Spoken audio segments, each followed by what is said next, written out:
Okay, हम circulatory system के बारे में पढ़ रहे थे।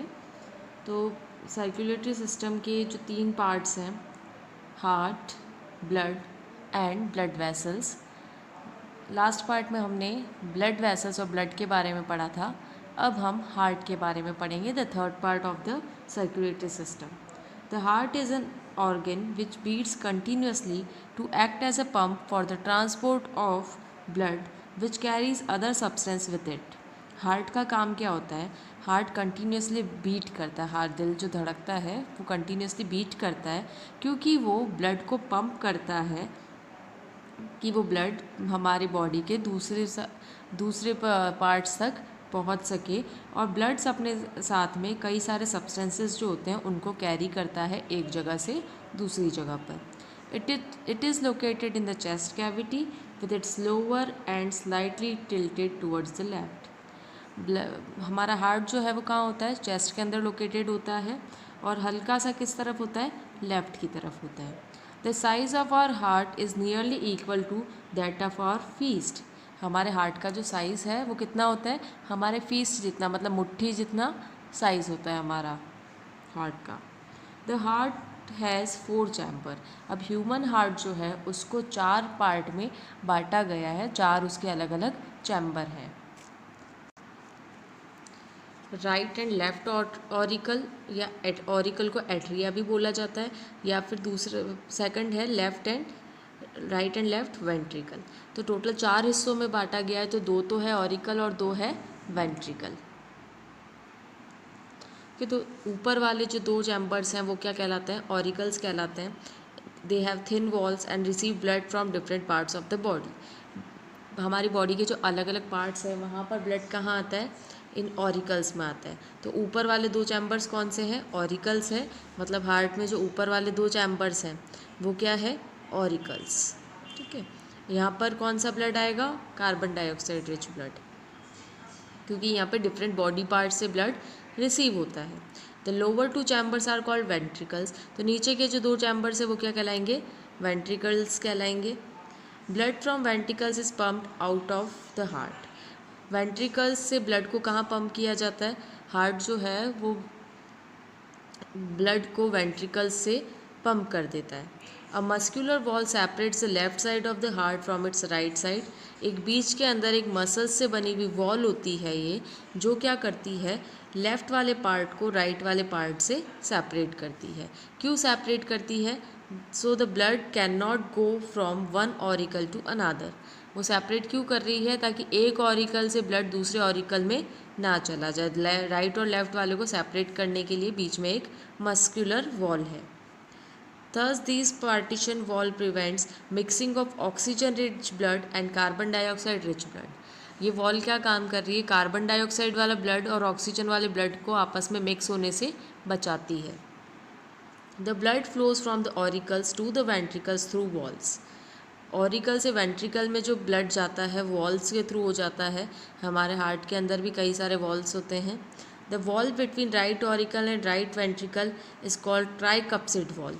तो जो वॉल राइट ऑरिकल और राइट वेंट्रिकल के बीच में है वो है ट्राइकप्सिड वॉल, और जो लेफ्ट ऑरिकल और लेफ्ट वेंट्रिकल के बीच में है वो है बाइकस्पिड वॉल। मतलब राइट वालों के बीच में जो है वो है ट्राइकस्पिड और लेफ्ट वालों के बीच में जो है वो है बाइकस्पिड। तो 2 ये वॉल्स हैं हमारे हार्ट के अंदर। फिर नेक्स्ट देखो blood circulation in the body, कि ब्लड हमारी बॉडी के अंदर किस तरह से सर्कुलेट करता है। The impure blood containing carbon dioxide from different part of the body enters the right auricle and is sent to the left ventricle. हमारा जो ब्लड है इम्प्योर ब्लड कौन सा होगा? जिसके अंदर कार्बन डाइऑक्साइड बहुत ही ज़्यादा है, वो अलग अलग बॉडी पार्ट से आकर राइट ऑरिकल में जाता है। राइट ऑरिकल में जाएगा, फिर राइट ऑरिकल से कहाँ जाएगा? राइट वेंट्रिकल में। मतलब पहले जो राइट वाले हिस्से हैं उनमें जाएगा। अब देखो इस डायग्राम में देखो राइट ऑरिकल और राइट वेंट्रिकल कहाँ है? ये है राइट एट्रियम, या फिर एट्रियम मतलब ऑरिकल, और ये है राइट वेंट्रिकल। तो ब्लड कहाँ से आ रहा है? और कार्बन डाइऑक्साइड वाला जो ब्लड है वो राइट ऑरिकल में एंटर करता है, यहाँ पर एंटर करता है और यहाँ से फिर राइट वेंट्रिकल में जाता है। राइट वेंट्रिकल में यहाँ पर जो ब्लड है वो पल्मोनरी आर्टरीज़ में पंप किया जाता है, मतलब यहाँ से आया ब्लड, ठीक है, यहाँ से डिफरेंट ऑर्गन से आया ब्लड यहाँ नीचे जाएगा, फिर यहाँ से वो नीचे होकर यहाँ ये जो पल्मोनरी आर्टरी दिख रही है ब्लू कलर की, इसके अंदर जाएगा। पल्मोनरी आर्टरी में ब्लड क्यों जाता है? पल्मोनरी आर्टरी से ब्लड सीधा यहाँ पे आपको जो लंग्स दिख रहे हैं इन लंग्स तक जाता है, क्योंकि लंग्स के अंदर ही ऑक्सीजन होती है। तो ये जो ब्लड आ रहा है पल्मोनरी आर्टरी से, कार्बन डाइऑक्साइड वाला ब्लड है, हमें ब्लड कैसा चाहिए होता है? ऑक्सीजन वाला। तो यहाँ पर ये जो ब्लड है, ब्लड के अंदर जो कार्बन डाइऑक्साइड है वो इन लंग्स में छोड़ देता है और यहाँ से ऑक्सीजन को ले लेगा। In the lungs, this blood gives up carbon dioxide and absorbs oxygen from the inhaled air. This oxygenated blood returns to the left auricle through pulmonary vein and then enters the left ventricle. तो यहाँ पर lungs के अंदर क्या हुआ, जो blood था, blood के अंदर जो पल्मोनरी आर्टरी से जो ब्लड आया था उसने जो कार्बन डाइऑक्साइड थी वो दे दी और ऑक्सीजन जो थी, हमने जो एयर इनहेल करी थी उसके अंदर जो ऑक्सीजन थी वो ले ली। यहाँ से जो ऑक्सीजनेटेड ब्लड है वो जाता है लेफ़्ट ऑरिकल में, ये लेफ़्ट ऑरिकल में जाएगा और लेफ़्ट ऑरिकल में रिटर्न होता है पल्मोनरी वेन से। पल्मोनरी आर्टरी कार्बन डाइऑक्साइड वाला ब्लड ले जाएगी और पल्मोनरी वेन का ऑक्सीजन वाला ब्लड जो है वो हार्ट तक लेके आएगी। तो पल्मोनरी वेन से जो ब्लड आएगा सबसे पहले वो आएगा लेफ़्ट एट्रियम में, फिर लेफ़्ट एट्रियम से ब्लड कहाँ जाएगा? लेफ़्ट वेंट्रिकल में। इस लेफ़्ट वेंट्रिकल से ब्लड जो है इस एरोटा के थ्रू, ये जो पाइप इस जैसा दिख रहा है ये वाला ऊपर वाला रेड, इस एरोटा के थ्रू ब्लड जो है वो डिफरेंट बॉडी पार्ट्स में पहुंचा दिया जाता है। As the blood passes through the capillaries, oxygen and other nutrients are delivered to the cells and carbon dioxide and the other waste are picked up by the blood. This carbon dioxide rich or deoxygenated blood goes back to the right auricle.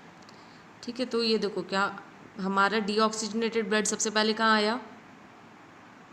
Right atrium में आया, right atrium से right ventricle में, फिर pulmonary artery से होकर lungs में जाएगा।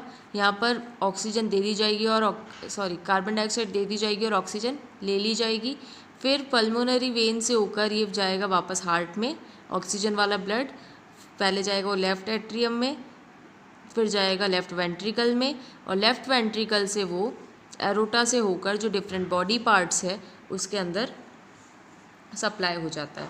ये जो हमारा ब्लड जो जा रहा है इन कैपिलरीज से होके, इसके अंदर ऑक्सीजन और न्यूट्रिएंट्स भी होते हैं जो अलग अलग ये सेल तक पहुंचाता है और सेल के अंदर जो भी वेस्ट प्रोडक्ट जनरेट हुआ है, कार्बन डाइऑक्साइड या दूसरे जो भी वेस्ट है, उनको ये वापस लेकर आता है और राइट ऑरिकल में पहुंचा देता है। तो ये हमारे बॉडी के अंदर जो ब्लड का सर्कुलेशन है उसका फ़्लो बता रखा है, उसका फ़्लो जो है इसी सीक्वेंस में हमेशा होता है।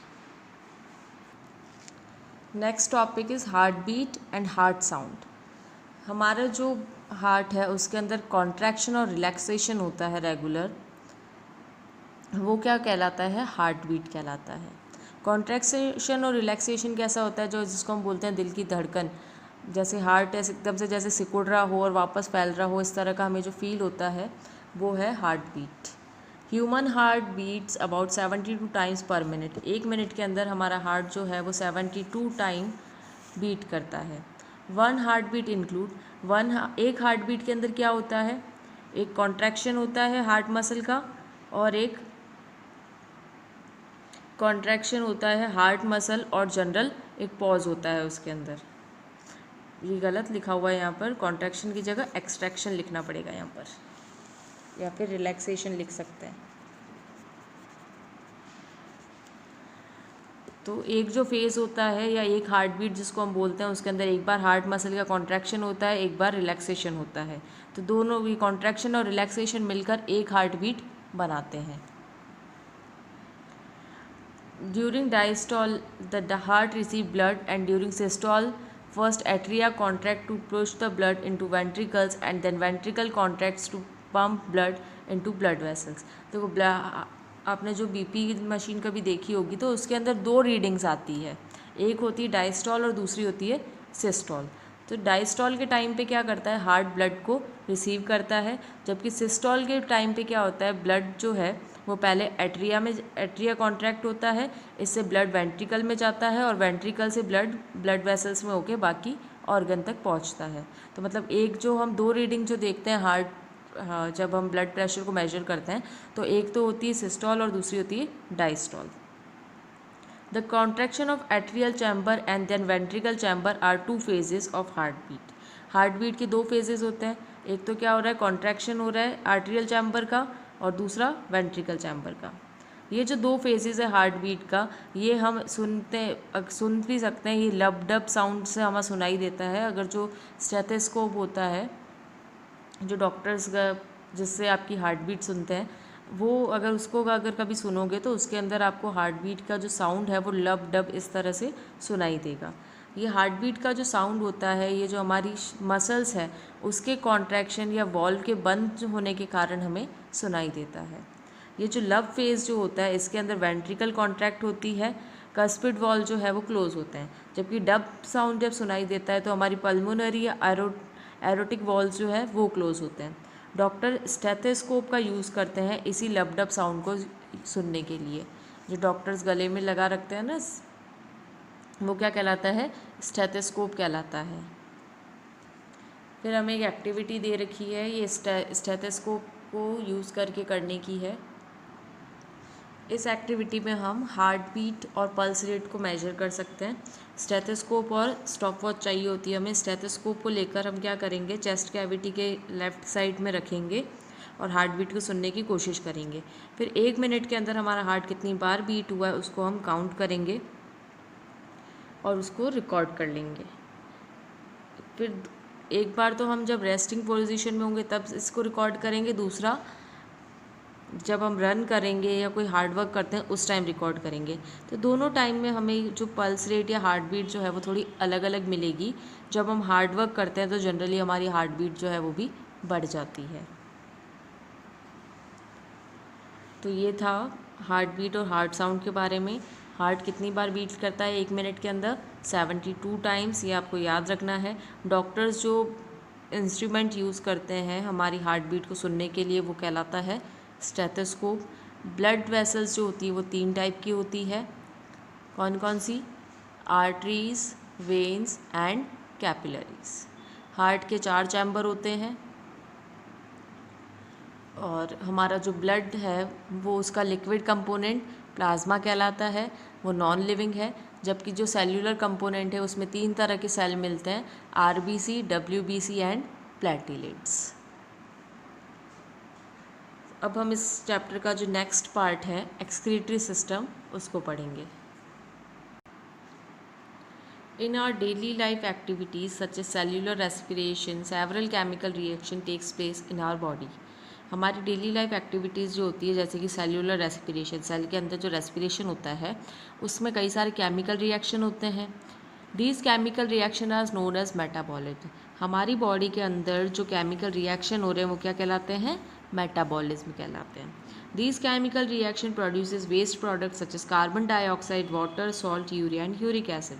तो ये जब रेस्पिरेशन का प्रोसेस होता है या जो भी ये केमिकल रिएक्शन होती है, इसके अंदर कुछ वेस्ट प्रोडक्ट भी जनरेट होते हैं जैसे कि carbon dioxide, water, salt, urea या यूरिक एसिड। ये जो वेस्ट प्रोडक्ट है ये हमारी बॉडी के किसी काम के नहीं होते हैं, इसीलिए इनको हमारी बॉडी से हमें बाहर निकालना होता है। तो इनको हमारी बॉडी से बाहर निकालने के लिए जो सिस्टम है वो कहलाता है excretory system. Waste products are often toxic and not useful to the body. Toxic मतलब जहरीले होते हैं, हार्मफुल होते हैं और हमारी बॉडी के कोई काम के नहीं होते ये waste product. So they need to be remove from the body. कुछ काम के नहीं है, जहरीले हैं, नुकसान पहुंचाते हैं, इसीलिए इनको हमारी बॉडी से क्या करना होता है? रिमूव करना होता है। The process by which waste products are remove from the body is called excretion. तो एक्सक्रीशन क्या होता है? ऐसा प्रोसेस है जिसके अंदर हमारी बॉडी में जो भी वेस्ट प्रोडक्ट है उसको बॉडी से बाहर निकाल दिया जाता है, उनको रिमूव कर दिया जाता है। तो और जो पार्ट्स या ऑर्गन इस एक्सक्रीशन के काम में इन्वॉल्व होते हैं वो मिलकर बनाते हैं excretory system.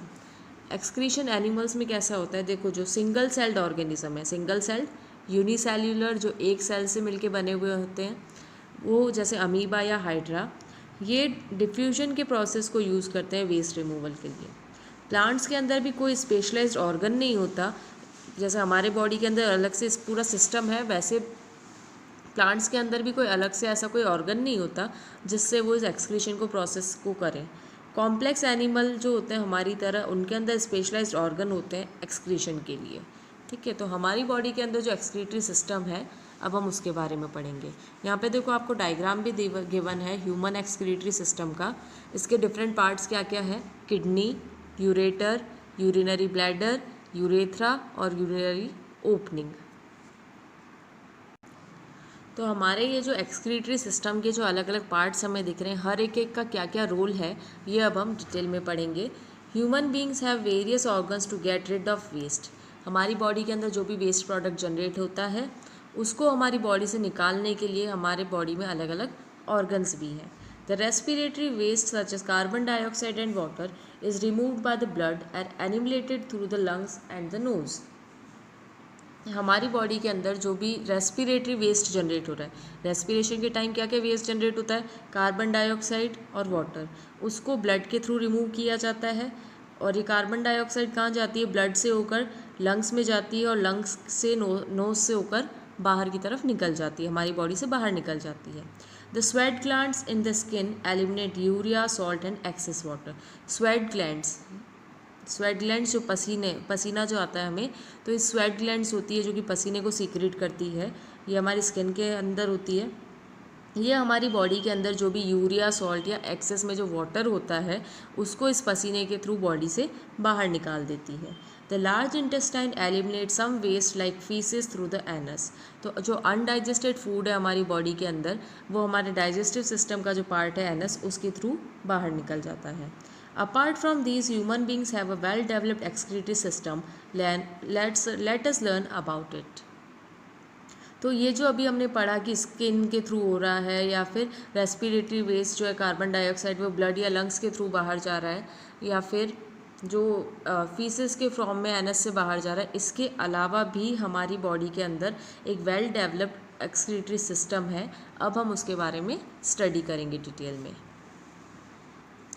The main excretory system in human beings consists of pair of kidneys, a pair of ureter, a urinary bladder and a urethra. तो अभी जैसे हमने डायग्राम में देखा था एक्सक्रीटरी सिस्टम के, एक्सक्रीटरी सिस्टम जो होता है ह्यूमन बींग का, उसके अंदर क्या क्या होता है? पेयर ऑफ किडनी होती है, मतलब किडनी कितनी है? 2 है। यूरेटर भी 2 होते हैं, एक यूरिनरी ब्लैडर है और एक यूरेथ्रा है। किडनी क्या होती है? किडनी एक बीन शेप का ऑर्गन होता है, बीन शेप का, जैसे इसके अगर डायग्राम में देखोगे तो इसका जो शेप है वो ये बीन शेप का, इस तरह की शेप का ऑर्गन होता है। ये लोअर एब्डोमेन जो है वहाँ पर हमारा लोकेटेड होता है और हर एक साइड पर एक एक है। हर जो किडनी है वो 1000 ऑफ फिल्ट्रेशन यूनिट से मिलके बनी हुई होती है, जिनको हम बोलते हैं नेफ्रॉन। ये जो किडनी है ये हमारा जो ब्लड है उसको फ़िल्टर करने का काम करती है, और किडनी के अंदर जो फिल्टर्स लगे होते हैं उनको बोला जाता है नेफ्रॉन। तो जो फिल्ट्रेशन यूनिट है हमारी किडनी के अंदर वो क्या कहलाएगी? नेफ्रॉन कहलाएगी। When the blood reaches the kidney it contains both useful and harmful substances. जब ब्लड जो है हमारी बॉडी का वो किडनी में पहुंचता है तो उसके अंदर यूजफुल और हार्मफुल दोनों ही तरह के सब्सटेंसेस होते हैं, कुछ काम के हैं कुछ नहीं हैं। The nephron filter waste product from the blood. तो ये जो नेफ्रॉन है वो क्या करेगा? जो वेस्ट हार्मफुल प्रोडक्ट है हमारे ब्लड के अंदर उनको सेपरेट कर लेता है, फिल्टर कर देता है। The outlet of all nephron unit join together to form large tube called ureter। और ये जो आउटलेट होता है, मतलब नेफ्रॉन जहाँ पे ख़त्म हो रहा है वहाँ पर एक ट्यूब जैसा स्ट्रक्चर होता है जिसको हम बोलते हैं यूरेटर। इस यूरेटर के अंदर क्या होता है? सारा जो वेस्ट प्रोडक्ट है वो यूरिन के फॉर्म में यूरेटर में आता है, और यूरेटर से फाइनली कहाँ चला जाके इकट्ठा होता है? यूरिनरी ब्लैडर के अंदर। It is excreted regularly through the urethra when we go to the toilet. और ये जब हम टॉयलेट जाते हैं तो यूरेथ्रा के थ्रू हमारी बॉडी के अंदर ये जो लिक्विड वेस्ट है वो बाहर बॉडी के बाहर निकाल दिया जाता है। फिर फैक्ट्स देखो, human body contains very high quantity of water. हमारी बॉडी के अंदर बहुत ही हाई क्वांटिटी में वाटर होता है। A person weighing 65 kg contains about 40 liters of water, of which 28 liter is present inside the body cell। अगर मान लो किसी पर्सन का वेट 65 kg है तो उसकी बॉडी के अंदर लगभग कितना वाटर होगा? 40 लीटर पानी होगा उसकी बॉडी के अंदर, और जिसके अंदर से 28 लीटर प्रेजेंट होगा सेल्स के अंदर। और जो बाकी का बचा हुआ पानी है ये हमारी बॉडी के अंदर जो भी टिश्यू फ्लूइड है उसके अंदर काम आता है। किडनी का बहुत ही इम्पॉर्टेंट रोल होता है ब्लड का कंपोजिशन मेंटेन करने में, या फिर बॉडी के अंदर जो भी हमारा फ्लूइड है उसको मेंटेन करने के लिए। फिर नेक्स्ट ये देखो, ये है डायलिसिस। डायलिसिस आपने सुना होगा, कई लोगों की किडनियाँ डैमेज हो जाती है या ढंग से काम नहीं करती, तो डॉक्टर उनको रेगुलर इंटरवल्स पे उनकी डायलिसिस करते हैं। If a person's kidney are damaged और they do not work properly, doctors remove waste urine from the body through a filtering process known as dialysis. अब अगर किसी पर्सन की किडनी डैमेज हो जाती है या अच्छे से काम नहीं करती, तो डॉक्टर उसकी ब्लड के अंदर जो वेस्ट है उसको कैसे रिमूव करता है, एक अलग से एक फिल्टरिंग प्रोसेस होता है जिसको बोलते हैं dialysis. Now days kidney transplantation is also done. और इन दिनों किडनी का ट्रांसप्लांटेशन भी करा जाता है, मतलब किसी की अगर किडनी सही नहीं है तो किसी अच्छे पर्सन की किडनी लेकर उस डिफेक्ट ख़राब किडनी वाले पर्सन के अंदर लगा दी जाती है, ताकि उसकी बॉडी के अंदर भी जो फिल्ट्रेशन का काम है वो अच्छे से हो पाए। In this process, the damaged kidney is replaced with a healthy kidney donated by a healthy person. तो जिसकी डैमेज किडनी है उसकी किडनी को निकाल के एक अच्छी हेल्दी किडनी लगा देंगे। तो कि जैसे आइज़ का डोनेशन होता है नेत्रदान, वैसे किडनी को भी डोनेट किया जाता है। सो यूरिन क्या होता है? यूरिन इज़ मोस्टली वाटर, ज़्यादातर उसमें पानी ही होता है, लेकिन उसके अंदर कुछ डिसॉल्व सब्सटेंसेस भी होते हैं जो उसके अंदर घुले हुए होते हैं। These include urea, salt and ammonia. तो हमारा जो यूरिन होता है इसके अंदर क्या होता है? यूरिया, सॉल्ट और अमोनिया भी होता है। Urine gets is smell from the ammonia. तो जो टॉयलेट की जो अलग सी स्मेल आती है वो किसके कारण आती है? अमोनिया के कारण आती है। हमारे यूरिन के अंदर अमोनिया प्रेजेंट होता है, इसी के कारण से स्मेल आती है। It gets its colour from a yellowish blood waste called urochrome. और हमारे जो यूरिन का येलो कलर होता है वो यूरोक्रोम के कारण होता है। ये एक ब्लड में बनने वाला वेस्ट प्रोडक्ट है। If you sweat a lot perhaps during a fever, your kidney will let less water go and your urine will be stronger in colour. अगर मान लो अगर पसीना जो है वो ज़्यादा आता है, मान लो बुखार हो रहा है तो उस टाइम क्या होता है? पसीना ज़्यादा आता है, तब हमारी जो किडनी है उसके अंदर पानी कम होगा और हमारा जो यूरिन है वो भी कलर में कैसा होगा? ज़्यादा डार्क कलर का होगा, येलो कलर का होगा। Like human beings other animals also excrete. Human being की तरह दूसरे एनिमल भी एक्सक्रीशन करते हैं। Aquatic animals like fish excrete waste is ammonia that directly dissolve in water. तो जो पानी के अंदर फिशेस रहती है वो क्या करती है? डायरेक्टली उनका जो वेस्ट प्रोडक्ट है अमोनिया सीधा उसको पानी के अंदर डिसॉल्व कर देती है। Some land animals like birds, lizard and snake excrete a semi solid compound called uric acid. कुछ एनिमल्स जैसे कि बर्ड्स, लिजर्ड, स्नेक, ये क्या करते हैं? एक सेमी सॉलिड मतलब सॉलिड नहीं है, ठोस नहीं है पूरी तरह से, मतलब लिक्विड और ठोस का मिक्सचर है वो, तो वैसा एक कंपाउंड रिलीज़ करते हैं जिसको बोला जाता है यूरिक एसिड। तो अभी हमने ट्रांसपोर्टेशन पढ़ा है ह्यूमन बींग्स और एनिमल्स के अंदर।